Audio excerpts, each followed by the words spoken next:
Okay, and we're rolling. Hello and welcome to TA Therapy. Today we're thrilled to have Marija Gendriksone. Marija is a HR leader with extensive experience in talent acquisition, HR transformation, strategic HR management, and currently she's serving as Global HR Operations Director at Norit. She has also a passion for driving excellence and innovation in HR processes and talent management. Welcome to the show, Marija. Did I miss anything? Thank you, Artyom. No, you covered it very well. Very kindly of you. Thank you. Really pleased to be here. Awesome. So as usual, I think we start here with a bit of background of our guest, and I would maybe like to for you to share a bit of where you come from, how did you end up in this profession, and so basically, how did you come to where you are today? Yes. Well, of course, I try to be short because Yep, it's always a long story why we end up here or where we end up. But if I talk about specifically talent acquisition part of my experience and career, I developed passion for recruitment quite early in my career. I knew about this, that I want to pursue this back in 2009, 2010. And ever since, I was trying to find opportunities that would allow me to work in recruitment or kind of in let's say, roles that are close to that. So that has helped me kind of step into this discipline of HR and then keep advancing and exploring new and new dimensions of recruitment. These days we call it more talent acquisition because it's beyond just the operational part of recruiting per se. So this is how I got here. All the rest, HR operational part, project management and all such, that was something that actually let's say came in parallel with recruitment experience. I always had opportunities to jump on different projects. A lot of them were related to recruitment, different enhancement, improvement projects, but some were not. So that was always a great opportunity to expand a bit the experience and therefore transition to other areas of HR in a current career. Yeah, I think I want to talk a bit about the transition period as well. Maybe let's do that first, and then I'll have some other questions. So, actually, shifting from TA to core HR, maybe what was it a smooth transition? Did you actually prepare yourself for that? What was the, let's say, adaptation period like, and what were the main lessons learned? Maybe, if you compare these, not like completely two worlds, but basically two bordering functions. Okay, so it's a good question, and it's maybe I do have a bit unconventional story for this because I don't have neither a smooth or very abrupt transition. I have something in between because I basically transitioned from full-time recruitment, full-time focused TA lead type of role into HR project management and such after my maternity leave. So when I was actually going out on maternity leave at the time, I already knew that I do want to start wrapping up my career in talent acquisition, or let's say being really in a operational mode and in a strategic mode at the same time. I wanted to do something else in HR without really a specific focus. I knew that I'm interested in project management and talent management, general HR support and operations. So that was interesting, but I didn't have a very crystal view. So when going on maternity, I was quite open with my manager at the time to say, look, you can replace me. Don't look for a temporary solution, just go for it. Look for a permanent solution. When I get back, we'll figure something out. And she was very supportive on that. She always knew we can figure something out. And the organization was, HR part of it was in a move, in change stage. So there were options, to come back to something different. And this is what happened. So basically, I did have a almost 2-year gap due to maternity leave. Coming back, it was a very different setup. It was more of a project management role, but then it became a hybrid between a HR manager and a project manager role. So that was, let's say, the transition part of your question. And the second part was how different, or Yeah, like what was the maybe how did you adapt? Maybe what let's say competences, skills, or experiences carried over and that helped you in that. Maybe what was Mhm. that from that Yeah. perspective? I think, yeah, adaptation period, there were some things that went easy for me, very natural, and other things that were a bit difficult. The difficult part for me was really the tempo, the speed, the pace. Because I think if you're working in recruitment, or our listeners are working in recruitment, they do know very well it's a very high-paced type of job setup. It's a sprint, it's not a marathon. Whereas the project management and HR operations in particular, these could be marathons, especially when you're preparing for a big project. Let's say when the project is not yet going on, where you actually do have sprints from deliverable to deliverable, but when you're at the scoping stage, preparation stage, it can be quite a lengthy business. So the biggest difficulty I've been experiencing is the lack of dynamic comparing to recruitment. But at the same time, I do want to say also to our listeners, that this kind of pace was something I was also running away from in recruitment, because I did feel that at the time when I was making a decision that I don't want to come back 100% in recruiting, I knew that I already am burnt out from this space. Like, you are always on, you always have to be first. You have to Yeah. beat your competition. You have to snatch those candidates from the market. You have to offer them the best experience they can have in recruitment process. So that was at the time overwhelming. And on the other side of HR, it's almost like I didn't have enough of it. So it's been a bit of a journey for me to adapt.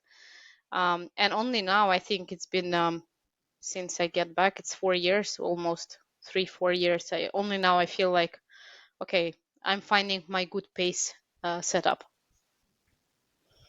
Great. Yeah, that's very important actually. Yeah, to balance between the running ahead and actually not looking back and optimizing things on your journey, right? To able to basically hone all the processes and make sure that things work as expected. So yeah, a healthy balance maybe is needed here. Yeah. That's really cool to know. And what I heard as well in your message is that, and this is actually, we're not too far into the episode count of this show, right? But it's already a recurring topic that I'm actually noticing that also resonates with me personally, is the role of mentorship and people around you and good managers and those that actually are able to steer you in the right direction or support your decisions when you transition from one role to another and basically help you on your journey. So maybe you could talk a bit more about that, like on the role of maybe good or bad managers on your way to where you are today, and maybe what approaches maybe you have inherited from them, Yeah, stuff like that. it's a good question, because indeed, your managers, your leaders play a huge, huge role in like, how your own career develops, but also on a day-to-day basis. How well do you feel? How engaged you are? How at all do you see yourself part of the company or the project, and all that. So I think, if I'm looking at my career up till now, I've been actually quite lucky for most of my career, having very good inspiring leaders and very supportive leaders, and also mentors. So sometimes this will not necessarily be direct managers or people just around, that were really fantastic and supportive. I think at the earlier days of my career, I did value a bit of different competencies or different style of my managers versus what I'm valuing today, and which I think is normal. Like, we're all human beings, we progress in certain ways, so our preferences may change. So when I was a more, let's say, a junior employee starting up a career, certainly that time it was very important for me to see a good example in my manager. Hmm. So really someone who would give more guidance, like what is expected, what are the best practices, and he's like, see, here's how it's being done. This is how we do it here. For instance, something a bit more directive in a way of setting the pace, setting the tone. With not to say that I need it or I actually appreciate it, like control. It's not about control at all. It's more about really showing you what's expected, showing you how it's being done so that you can easily follow. So in earlier days, that was the leadership style that really worked well for me. And I had leaders that supported me like that quite well. Right now, I do value a bit of a manager who can give a bit of a, let's say, just strategic direction, high level priorities, and who can give space just to go with it and run with it. Because by now, I think you really understand more or less what behaviors you need, like behaviorally what you can do at work, like how can you achieve your targets, how you can plan your time, which stakeholders you need to work with to achieve what needs to be achieved, all the change management aspects, who you need to talk to, who you need to persuade or take along with you. So you don't need to be really necessarily guided as closely, and such close guidance actually might even be triggering something like, I know this, all, like, why to. So these days, really, and my latest managers have always been like that. They would give me space, they would give me support, they would really care about my emotional well-being, about my work-life balance. Yeah, and like these are most of our conversations really that would be around that and the high-level project, not necessarily in day-to-day planning, um, Hmm. resources and stakeholders and all these things. Right. So right now you actually want a certain degree of autonomy, right? So Yeah, you're taking your own absolutely. decisions and just yeah.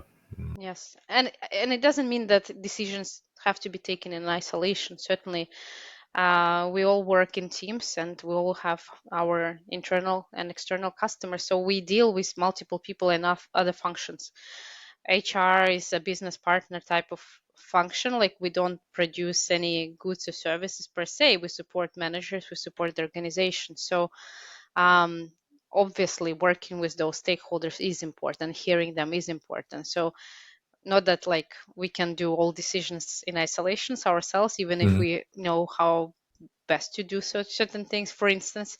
But it's all about finding this partnership, finding this alignment, and sometimes even like agree to disagree. That's also a way forward, um, on Yeah, both sides, on the healthy side of HR, conflicts. on the side of the organization too. Yeah, healthy conflicts are required. Yes, yes, Otherwise, it's hard to move forward. yes. And healthy Awesome. conflicts, I have actually had quite nice experience in my last year or so, a couple of times where we would have different opinions, let's say, or different perspective on things with the one of our key stakeholders, and we would not just settle on one side or the other. And in fact, after multiple iteration, we found a third way that really satisfied both of us. So that's like, speaking about health and conflict is not bad.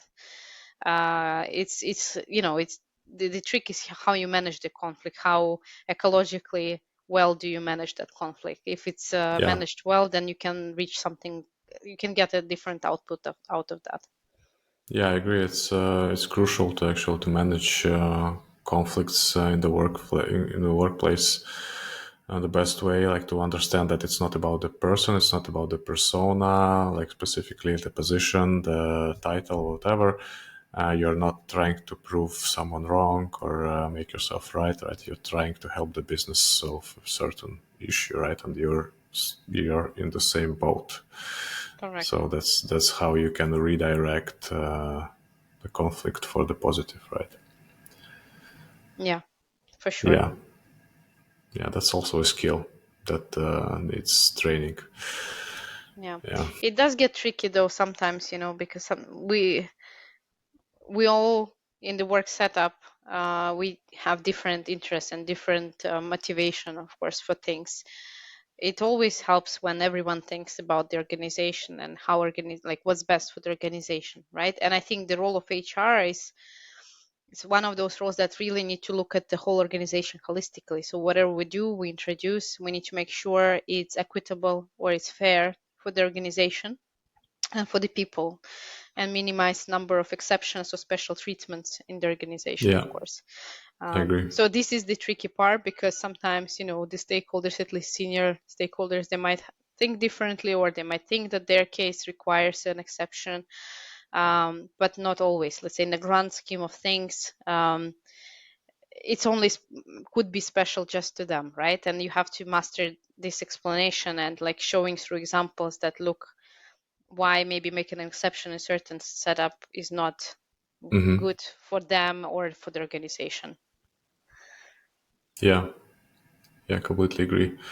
Yeah, so and I think also having these maybe sometimes regarded as extra or like laughable, ephemeral things like mission, vision, purpose, values, and those kinds of things is very useful to actually shift the perspective from person to person to Hmm. company value, right? So when you Yeah. know the purpose, when you know the actual mission of your organization, then it's easier to kind of divert the Yes. disagreements to these types of context. Exactly. So company mission, vision, and values, they're like your anchors. This is always like the truth that the company stand for, or at least should stand for. Otherwise, why to have those? And indeed, they do help a lot in managing these different situations where there are maybe clash of interests. Um, Sometimes we do have situations where it does happen that, like, yes, the values are there, the alignment, like we all want to do what's best for the organization, but our perception of what is best to the organization could be different, Yeah. even if it's aligned with the values and such. And this is where it gets a bit tricky. But it's the normal Yeah. work setup, right? That's why we're not robots and humans, and we solve problems, right? We come more complex than whatever can be found on Google, right? So we need to be able to navigate those uncertainties or gray areas and really find what's best for the situation or what's best for the company at that time. Awesome. Awesome. I want to kind of touch on a different topic, maybe completely, because we're kind of went deep into, let's say, more like core HR things. I would like to have maybe your vision or your opinion on the current state of talent acquisition in terms of kind of your recent experiences. And I know that you have worked in more like manufacturing sector for a while. So maybe you could give your opinion on how manufacturing is different than other industries when it comes to TA. Yeah. So let's try to unwrap a bit. Yeah, and it's a very, very broad topic, of course. I do want to validate, like, are we talking about Latvian market or global market? What, because that's another level of complexity.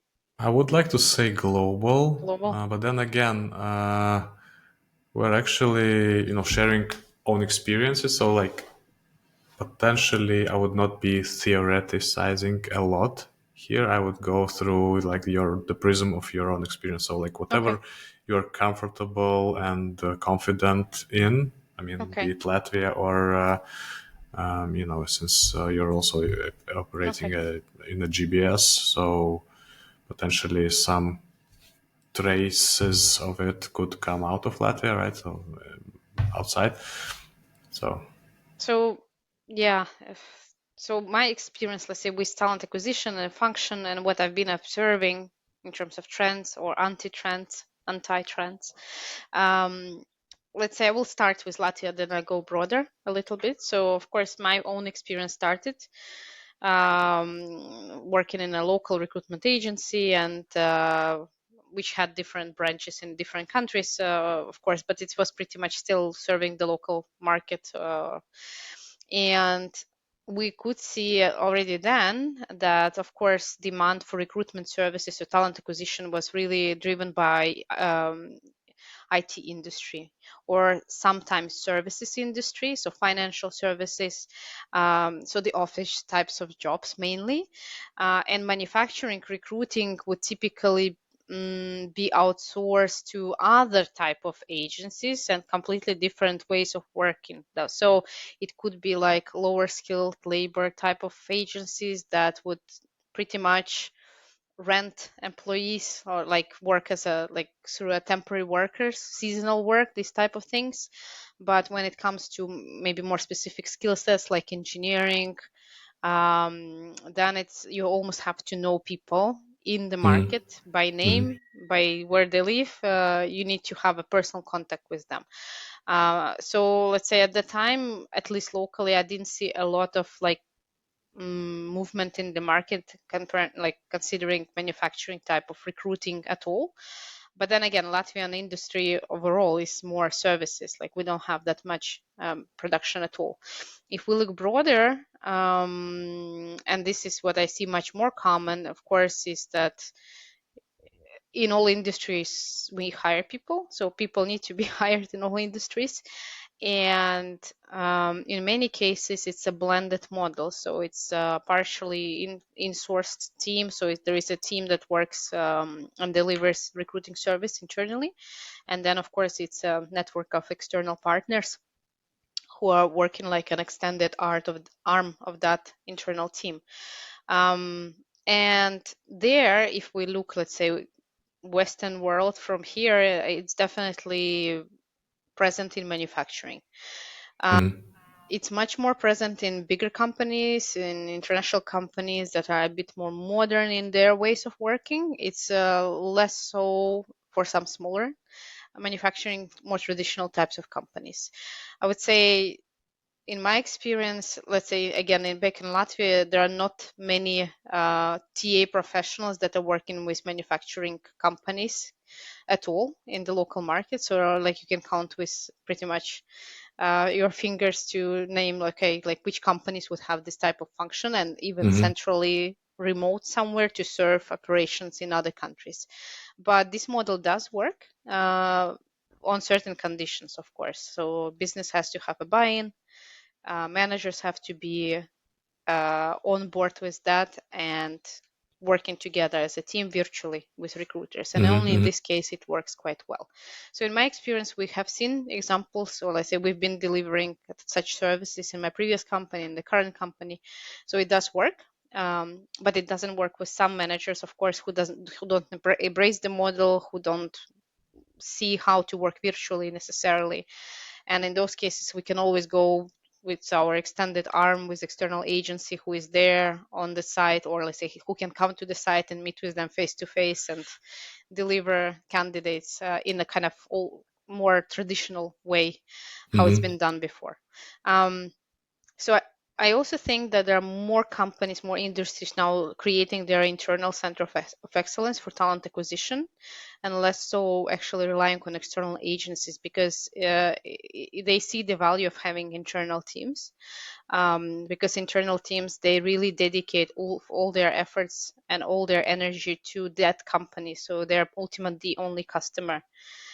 So they do put an effort to learn about the culture, to learn about the brand, to learn about each team they're hiring for.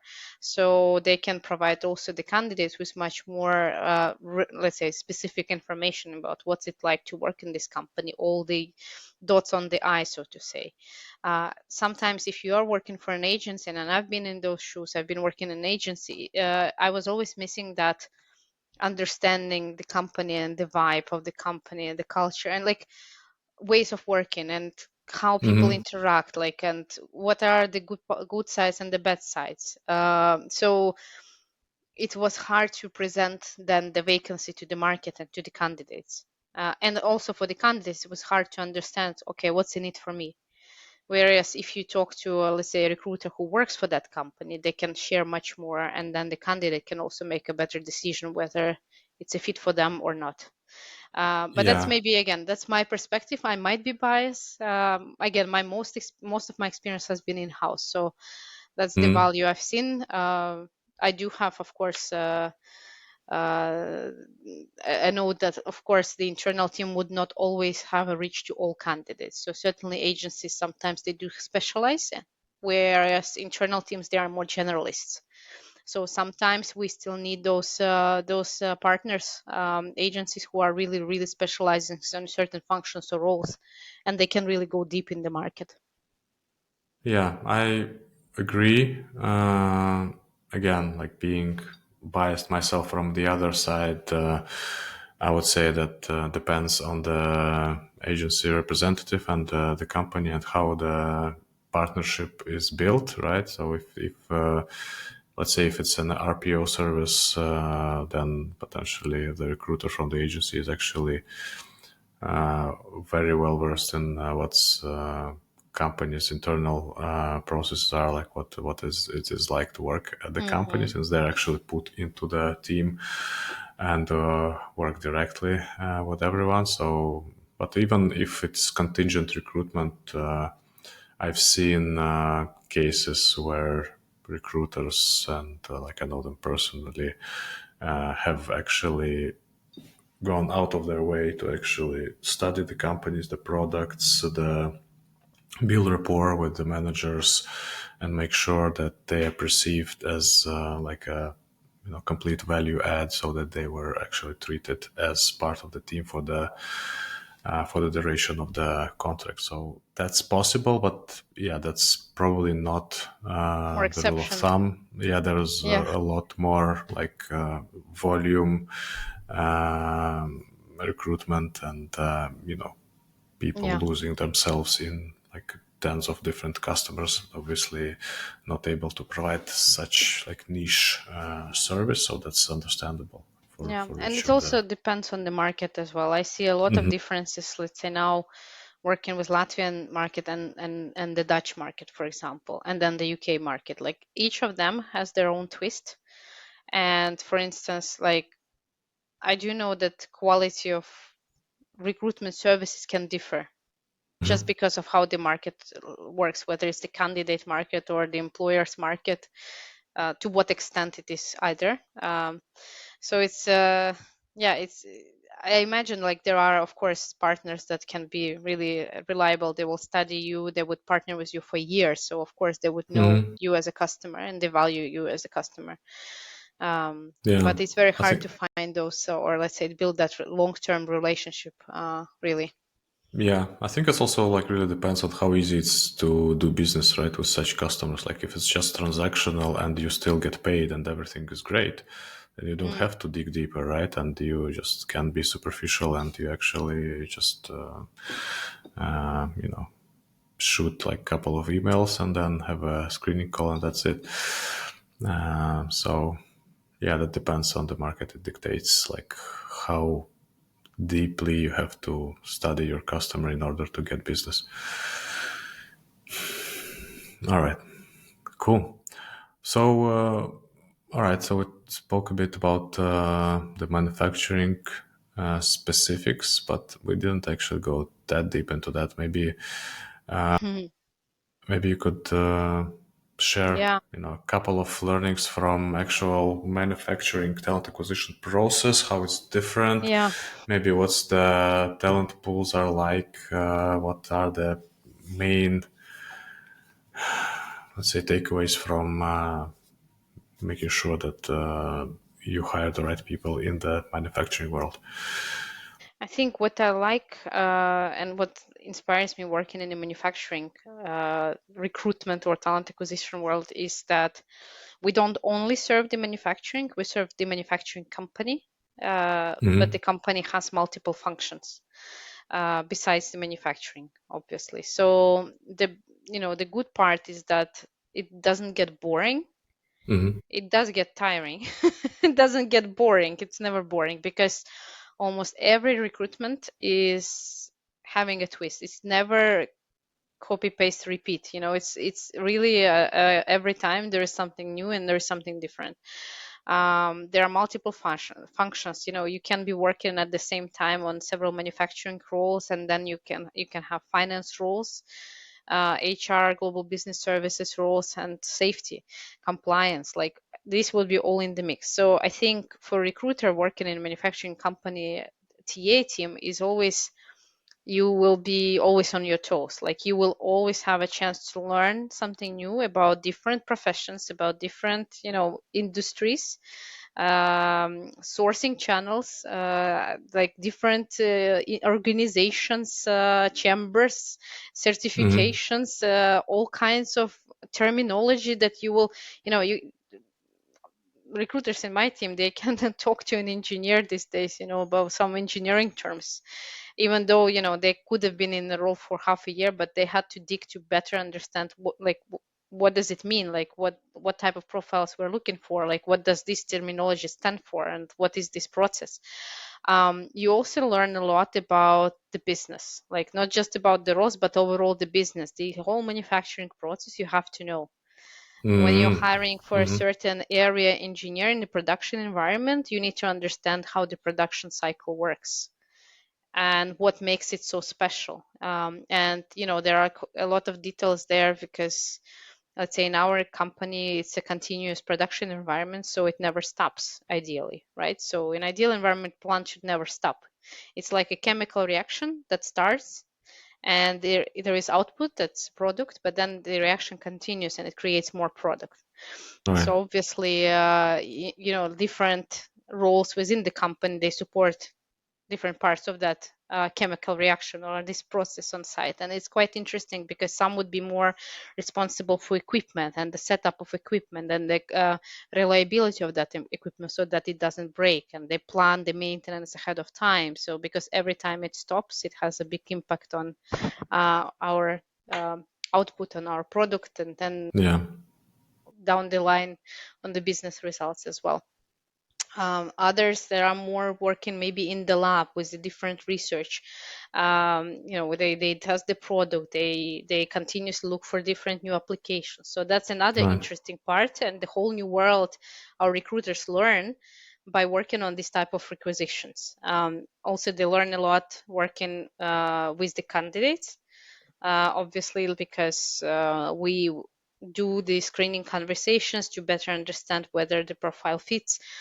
And yeah, like it's just amazing, like what you can learn just by uh, doing these kinds of conversations. So I think work in manufacturing, it does offer you this very rich diversity in learning opportunities that you have every day.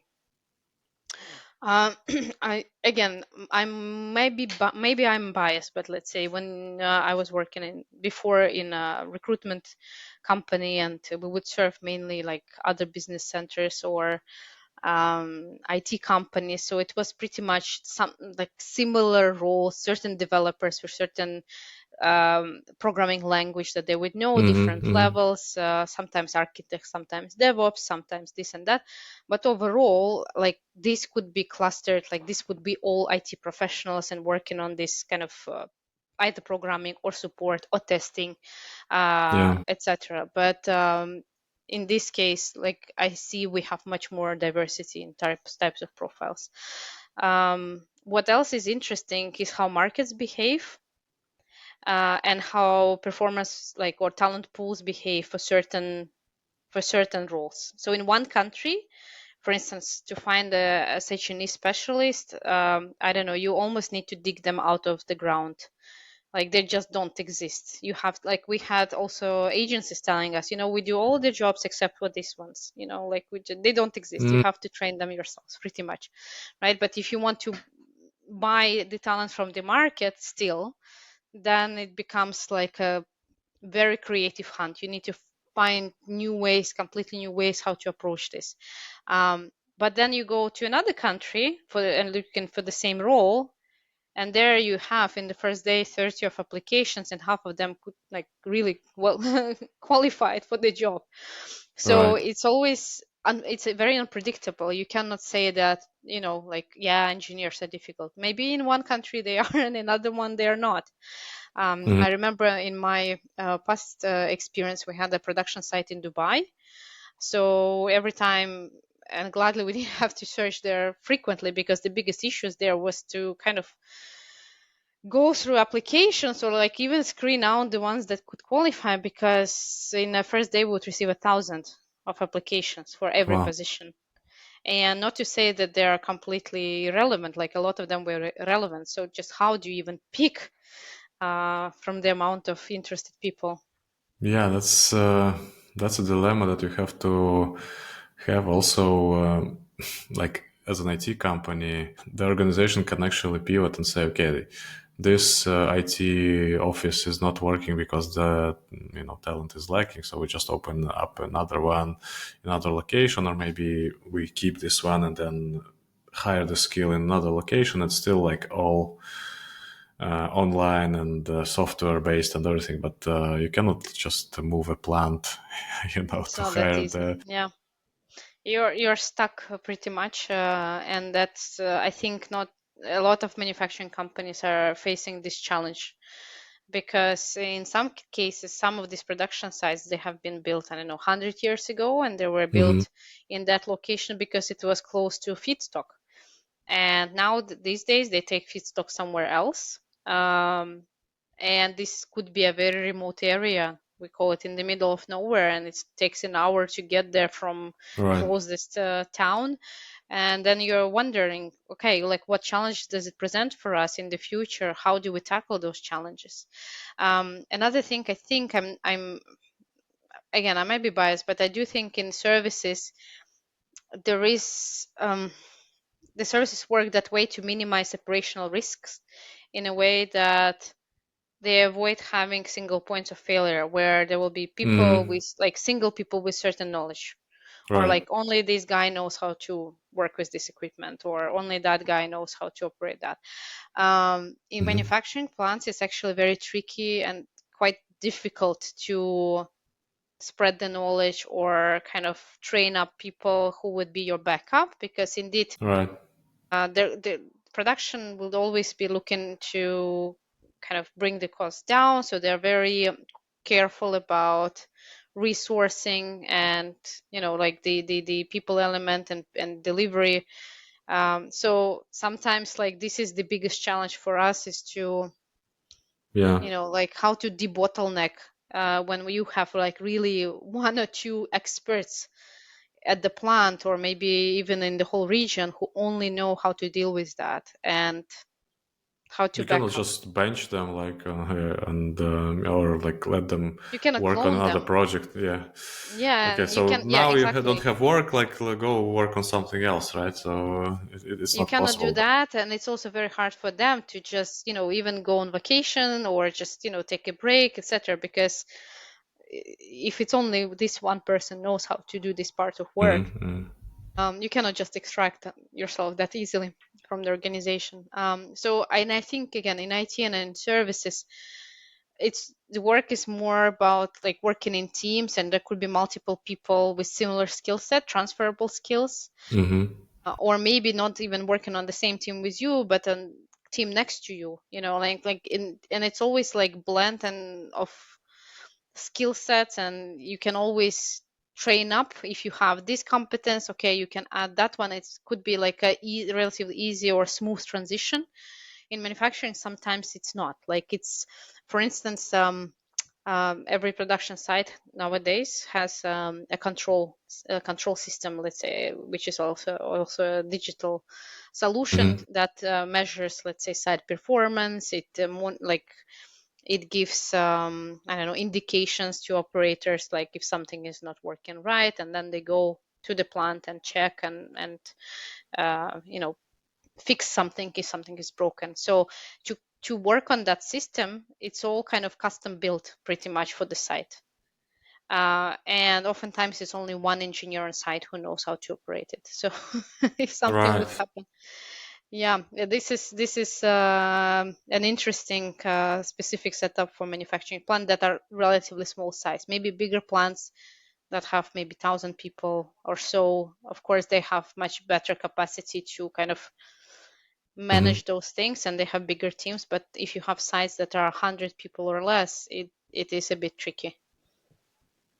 Yeah, that's really interesting. There's so much that could be actually dug even deeper into us, but I mean, probably we'll spend a lot of time to just discussing the specifics of this. But that's super exciting, and yeah, it's interesting how really if you're constrained by like just one single parameter, how different everything is becoming in terms of your talent acquisition strategy, or processes that you introduce. Yeah, so just okay, location is this, and you cannot actually go No. anywhere, and the product is this, and we cannot just switch the factory tomorrow to something else because it's set up to produce a specific product.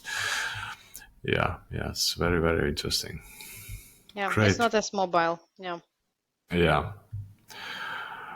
Yeah, so we spoke a bit about the industry, the professions, and everything, but maybe to just go on a bit more on the personal tangent. What gets you going in this profession? Like making sure that you're still motivated and energized when you say, yeah, it's not boring, but it's also not easy. So maybe for Yeah. those of us who are maybe struggling to find motivation, or maybe to those who are thinking about, uh, you know, gaining extra wisdom from seasoned HR leaders. You're flattering me with this question because it almost sounds like I have it all figured out and I do have the best motivation. That's also a good answer. Like, I don't know. Yeah, for most days I do, but I'm also a human being, and I also do have existential crisis moments where I'm thinking what I do, what I want from myself. Like, is this what I want to do, or like, do I see myself somewhere else? Where do I see myself in 5 years? Things like that. Like we all ask ourselves these questions. So even HR people, we're all humans. I think for me personally, what I do like, or let's say what motivates me at work, is that space freedom, in a sense that like I don't have someone breathing in my neck and constantly questioning my actions. So someone who really trusts and relies, who can give, let's say, the direction that is needed, and then technically um, I have a space to deliver. So that's what I really appreciate. So I do enjoy working in that kind of setup. Certainly, what I also do enjoy, where I see there are problems that needs to be solved, or let's say there are challenges that need to be solved. Not to say that like there are always problems. So I do get energized when I see that there is an opportunity to improve things, to enhance things, to put together processes that are not existing, for example, or to improve the currently existing processes. So identify opportunities to synergize, because when you work in the organization that is quite old, it has a rich history, and how production companies, manufacturing companies, and especially big international ones, it's very typical for them that they grow through mergers and acquisitions. They add new locations, they also sell locations, and that does happen.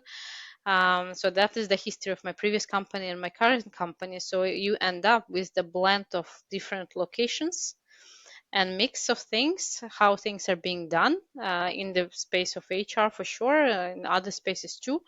So then you're thinking, okay, like where do we want to synergize? Where do we want to harmonize things? Because do we want to work as one big company, like one corporation, or let's say one way of working, for example, for a process of onboarding? Let's say we all say that in our company, these are the best practice how we onboard people, and here are, let's say, golden standard, and then there are some optional things, and then Mhm. like this is what manager's role, this is what HR's role is, etc. Or do we want to keep it all like local and leave it up to managers really to decide? So to me, I do love working in this setup because there are so many opportunities to really find common ways of doing things, because historically we do have pretty much every location doing their own things. Not to say that they're incorrect at all. No, this is not about that. This is more about, can we find a common way that we know that if I'm today backing up a colleague in another location, I can actually do it effectively, and vice versa. If another colleague from another location could back me up somewhere, she knows what to do. Right. Yeah. And some locations maybe have like state of the art like know-how how to actually approach a problem that another location is actually dealing with. Exactly. Yeah. And the ability to actually develop those things really energizes me. Like, this is really exciting. Um, Plus, yeah, building up from scratch. Like in my current setup, when I joined this company in October last year, so it's not a year yet. Hmm. It will be a year next month, but we didn't have talent acquisition function. There was nothing, and we hired our first resource in February. And now we're not done yet. Of course, we still have things that we need to put together and develop, but we already get positive feedback from our stakeholders who are saying it's very different to comparing how it was a year ago. Like, we're very Awesome. happy. So this really, really, really energizes me. Obviously, like, if we can create value, fantastic. If we can't, this is where I would struggle, and I do have my down periods as well, when it's like you work on multiple projects at the same time, and they're all like in this stretchy mode where you don't Right. really see any Yeah. results yet. You don't They're get that. coming, you can see them, but they're too far, and you almost need some quick wins as well to keep you going. Yeah. You need that So dopamine these are the hit, toughest right? these are the toughest moments where we're like, Yeah. oh, it's been too long without any any news or updates or Hmm. wins for some time. That's probably the old TA habits as well, because in recruitment you get used to quicker win pace as well. You close a Hmm. requisition, it's You're a very win, goal right? oriented. Yeah. Yeah, So unfortunately. yeah. It's Yeah. hard to do work when you cannot win quickly in a setup where it's like a project for 5 years, and only in 5 years you can see results. It will be a very tough setup for me, for sure. Yeah. Yeah. So we have to have some interim small projects to actually like snacks before the big meal. Yes, yes. So keep you going, just a little bit of fuel. Yeah. Yeah. Yeah. Awesome. Awesome. Yeah, great insights. I really love it.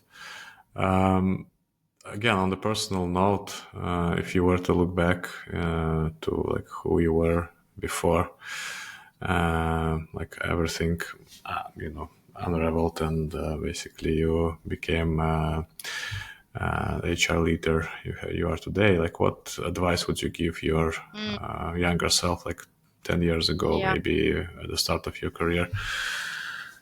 Yes, definitely. I would give this advice to myself. I would give this advice to, I think, everybody, not just in HR or talent acquisition, is to keep advancing other skills than in your kind of core profession. So, for example, today I do work quite tightly on projects with finance and with IT.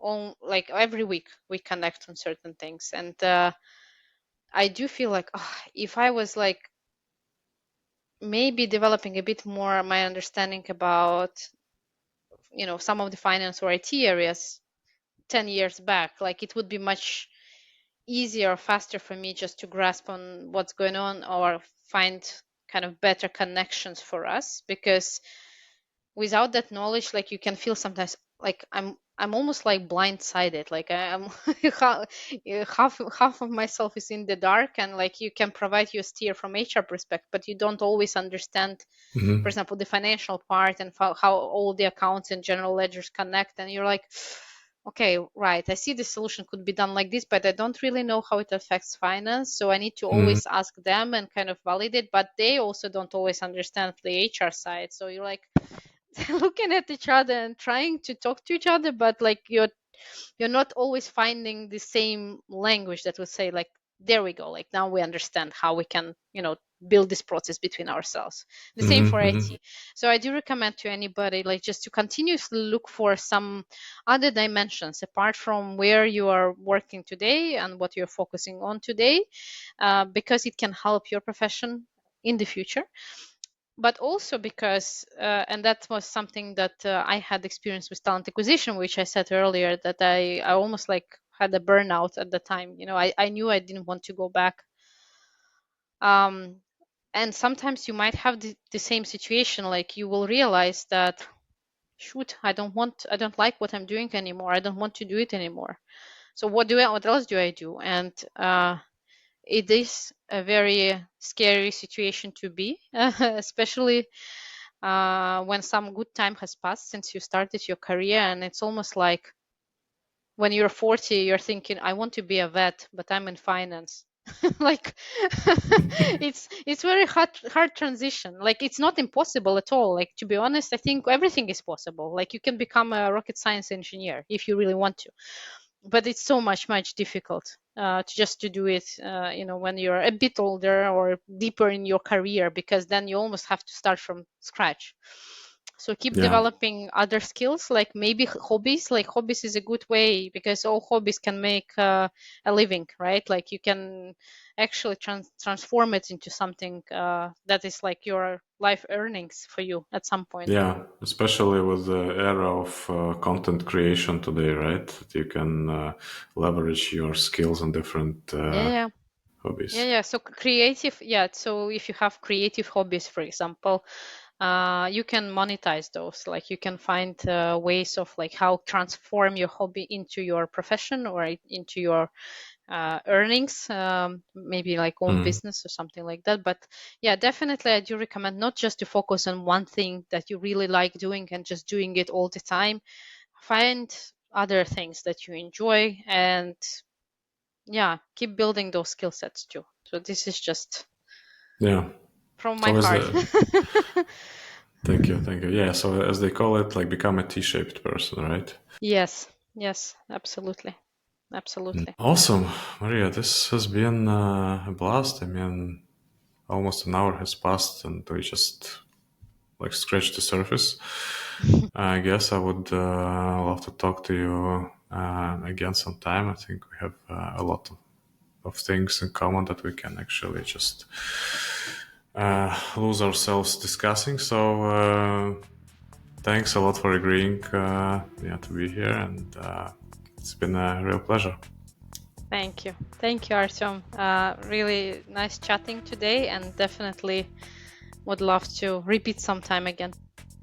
Awesome, and for those who are listening on Spotify, please leave a review. For those who are watching potentially on YouTube, leave a like, consider subscribing. We have more episodes coming soon. Thank you so much.